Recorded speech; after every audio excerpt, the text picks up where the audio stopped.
خوش آمدید ناظرین، امید ہے آپ سب خیریت سے ہوں گے۔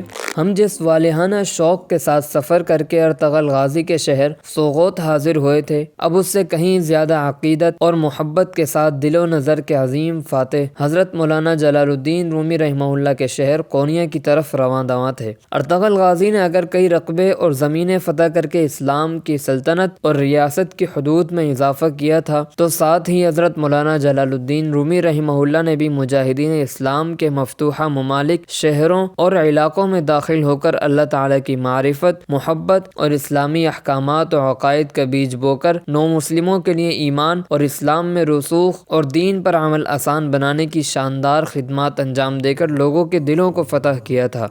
بس اپنی پوری آب و تاب کے ساتھ قونیہ کی طرف رواں دواں تھی۔ سفر کا اکثر حصہ دن کی روشنی میں طے ہوا اور اب ہم رات کا سینہ چاک کرتے ہوئے محو سفر تھے کہ اچانک ایک عجیب سے سرور اور نشیل احساس نے پورے وجود کو اپنی مٹھی میں جکڑ دیا اور ہمیں واضح محسوس ہوا کہ ہو نہ ہو ہم اپنی منزل مقصود یعنی مولانا روم رحمہ اللہ کی پاکیزہ شہر قونیہ میں داخل ہو گئے ہیں۔ یوں تو دین اسلام میں محض زیارت اور دیدار کے لیے نکلنے کو فقط 3 مقامات کا ذکر ملتا ہے: مسجد حرام، مسجد نبوی اور مسجد اقصی، مگر ذوق پر کوئی حد و قید نہیں ہے۔ ان 3 مقامات کے علاوہ بہت سے مقامات مختلف حوالوں سے مرکز عقیدت و احترام قرار پاتے ہیں۔ انہی چند مقامات میں سے ایک مقام ترکی کا شہر قونیہ ہے، جہاں حضرت مولانا جلال الدین رومی رحمہ اللہ اور ان کے شیخ حضرت مولانا شمس تبریزی رحمہ اللہ کی خانقاہ، مزار اور انہی کے ناموں سے منسوب 2 عالی شان مسجدیں بھی ہیں۔ ہمارے قدموں نے اس عظیم شہر کا بوسہ لیا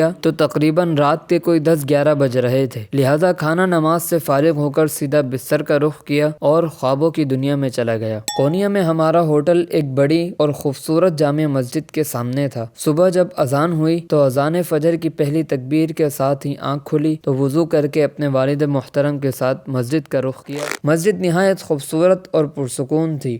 حالت سفر میں ہونے کے باوجود فجر کی 2 سنتیں ادا کی، کیونکہ ہمارے پیارے نبی صلی اللہ علیہ وسلم نے ان 2 سنتوں کو ہر حال میں ادا کرنے کی تاکید فرمائی ہے اور خود بھی ہر موقع پر اس کو ادا کر کے امت کو پیغام دیا کہ تم بھی کبھی اس سے غفلت نہ برتنا۔ سنتوں کے بعد باجماعت نماز ادا کی اور پھر ہوٹل کا رخ کیا، جہاں پر ناشتے کا انتظام تھا۔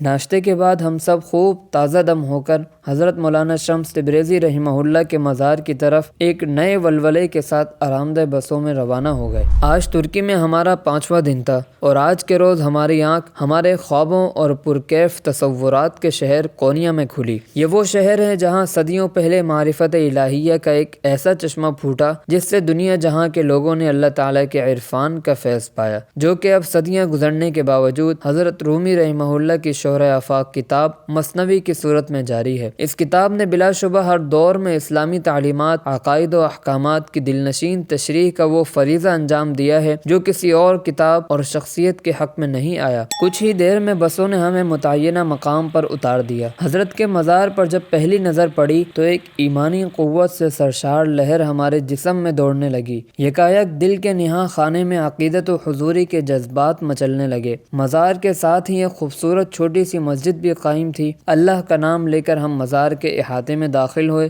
جہاں مزار کے دربانوں نے ہمیں نہایت خندہ پیشانی سے خوش آمدید کہا اور قبر مبارک کی طرف رہنمائی کی۔ مختصر سا حضرت کا تعارف کر دینا مناسب معلوم ہوتا ہے۔ آپ کا مکمل نام شمس الدین محمد بن علاء الدین علی ہے، جبکہ عرفیت شمس تبریزی ہے۔ پیدائش 1185 عیسوی میں ملک ایران میں ہوئی۔ ابتدائی تعلیم سے علوم متداولہ تک تمام تعلیم وہیں حاصل کی۔ آپ ثابت النسب سید اور شجرہ نسب حضرت جعفر صادق رحمہ اللہ سے ہوتا ہوا 19ویں پشت پر حضرت علی رضی اللہ عنہ سے جا ملتا ہے۔ آپ کا تعلق ایران کے شہر سبزوار سے تھا۔ سبزوار کا پرانا نام بیہق ہے۔ یہ وہی بیہق ہے جس کی طرف بیہقی کا انتساب علم حدیث کے طلبہ کے لیے ناشنا نہیں۔ بیہق یعنی سبزوار اس دور میں علم و عرفان کا ایسا مرکز تھا کہ ہر طرف علم و فضل کے دریا بہتے دکھائی دیتے۔ چنانچہ حضرت شمس تبریزی تبریزی رحمہ اللہ بھی اس شہر کی علمی اور روحانی فضا میں پروان چڑھے اور علم و عرفان کے ہر چشمے سے خوب سیراب ہو کر ایک کامل شیخ کی صورت میں نمایاں ہوئے اور انگنت لوگوں کو علم و عرفان کے بحر بے کراں سے فیضیاب کرتے چلے گئے۔ مزار کے ساتھ ہی مسجد بھی قائم تھی۔ سب سے پہلے ہم سنت اور بزرگوں کی ہدایت کے مطابق 2 رکعت تحیۃ المسجد ادا کی اور حضرت شمس تبریز رحمہ اللہ اور حضرت شیخ شمس تبریز علیہ الرحمہ کے قدموں میں حاضر ہوئے۔ یقیناً یہ وہ ہستی ہیں جنہوں نے لوگوں کے دلوں کو بدلا اور بے شمار انسانوں کی زندگیوں میں انقلاب برپا کیا۔ ہم نے اسی احساس میں ڈوب کر حضرت کے پیروں میں کھڑے کھڑے فاتحہ پڑھی اور حضرت کی روح کو ایصال ثواب کیا۔ جب تک ہم قبر کے سرہانے کھڑے رہے ہمارے دل و زبان سے اللہ کا ذکر جاری رہا۔ مولانا مفتی محمود الحسن مسعودی حفظہ اللہ نے اللہ تعالیٰ کے نام کا ذکر کروایا جس کے روحانی اور نورانی اثرات قلب و نظر اور جسم و جاں میں واضح محسوس ہو رہے تھے۔ ذکر کے بعد مفتی صاحب نے خصوصاً احادیث نبویہ صلی اللہ علیہ وسلم پڑھانے والے علماء کرام کو آگے بلایا اور اجازت حدیث سے بھی نوازا، اور پھر اختتام میں دعا کے بعد ہم مسجد سے باہر آ گئے۔ مجھے کچھ بھوک محسوس ہوئی تو سامنے ہی چند پھل، سبزی اور مٹھائی کی دکانیں نظر آئی۔ کچھ دکانوں کا جائزہ لینے کے بعد ایک دکان سے مٹھائی خریدی جسے کھا کر کافی لذت محسوس ہوئی۔ آج جمعے کا دن تھا۔ کافی وقت ہم شیخ کے جوار میں بتا کر چلے تو مولانا رومی رحمہ اللہ کے مرقد تک پہنچتے پہنچتے نماز جمعہ کا وقت قریب آ گیا تھا۔ الحمدللہ ہم نے جس مسجد کا رخ کیا وہ مولانا رومی رحمہ اللہ کے مرقد کے دائیں جانب اور ہمارے ہوٹل کے بائیں جانب واقع تھی۔ یہ جامع مسجد سلطان سلیمیہ ترکی کے عظیم تاریخی اور اسلامی ورثے میں سے ایک ہے۔ اس مسجد کی تعمیر میں سلطان سلیم نے 12 سال کی طویل مدت تک خصوصی توجہ دی۔ یہ تقریباً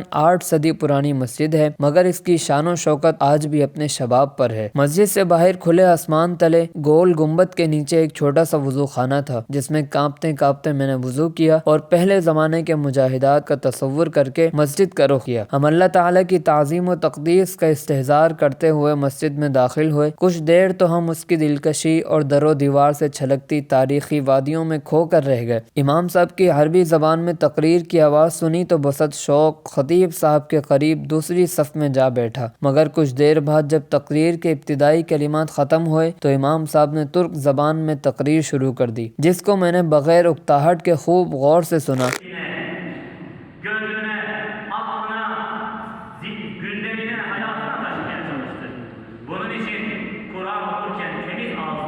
اگرچہ پوری تقریر سمجھ تو نہ سکا مگر کچھ باتیں ضرور سمجھ گیا۔ ترکی میں مسجد کے محراب اور ممبر کے درمیان کافی فاصلہ ہوا کرتا ہے۔ میں انہی دونوں کے درمیان میں بیٹھا تھا۔ کچھ ہی دیر بعد میرے برابر میں ایک شخص آ بیٹھا جس کے سر پر وائرلیس مائک اور سفید جبے میں ملبوس تھا۔ کافی دیر تک تو مجھے سمجھ نہ آیا کہ یہ کون شخص ہے، مگر جب امام صاحب کا بیان ختم ہوا تو دیکھا کہ وہ شخص ممبر پر چڑھا اور عربی کا مصنون خطبہ پڑھنے لگا۔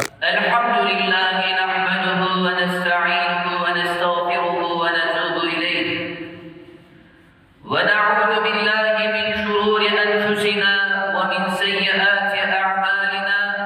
اس کے بعد امام صاحب نے خوبصورت آواز میں نماز جمعہ کی امامت کروائی۔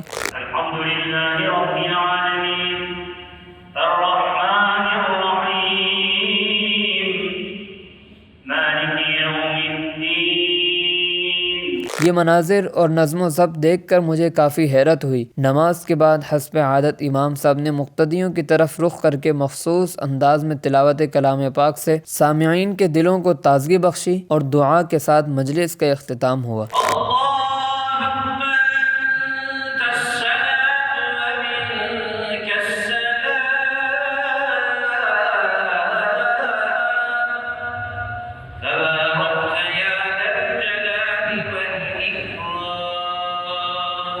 نماز سے فارغ ہو کر ہم سب نے علماء کرام کی معیت میں مسجد کے امام، مؤذن اور دیگر متعلقین سے ملاقات کی اور مختصر تعارف اور تبادلہ خیال سے ان کے دلوں کو ارض پاکستان اور علماء کرام کی محبت کا گرویدہ بنا دیا، اور یوں ترکی میں ہم نے پہلا جمعہ قونیہ میں حضرت مولانا جلال الدین رومی رحمہ اللہ کے پہلو میں ادا کیا۔